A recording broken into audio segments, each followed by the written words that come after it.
আজ তো আমার কপাল খুলে গেল। হাই এভরিওয়ান, আমি প্রিয়াঙ্কা। তো তোমাদের সামনে আরেকটি নতুন ব্লগস নিয়ে চলে এসেছি।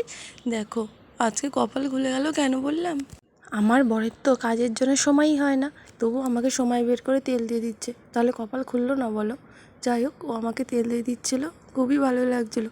তারপরে সেদিন গেলাম ঘর পরিষ্কার করতে, গেলাম দেখি আমার স্ট্রবেরি গাছটা পুরো শুকিয়ে গেছে। দেখো না, শীতের সময় এই স্ট্রবেরি গাছে কি সুন্দর স্ট্রবেরি ধরেছিল। সত্যি এই প্রথম আমি স্ট্রবেরি খেয়েছি, কিন্তু আমার একটু ভালো লাগেনি, জানি না কেন, অতটাও ভালো লাগেনি মোটামুটি। তো তোমরা বলতে পারো এই প্রথম খেলে, হ্যাঁ আমি প্রথমই খেলাম, তো আবার নিজে গাছ লাগিয়ে সেই স্ট্রবেরি গাছে। তারপরে বিকেলে আমাকে নিয়ে গেছিলো মেলায়, আমাদের সামনেই যে মেলাটা হয়েছিল, তো খুবই সুন্দর। তো সেখানে গিয়ে আমাকে ও কিছু কিনে দিল। এই ক্লিপটা কিনেছিল, সারা মেলায় দেখছি এই ক্লিপগুলো পুরো ছেয়ে গেছে, তো আমিও একটা কিনে নিয়েছিলাম। তো এইভাবেই দিনটি শেষ হলো, খুবই ভালো কেটেছে দিনটি।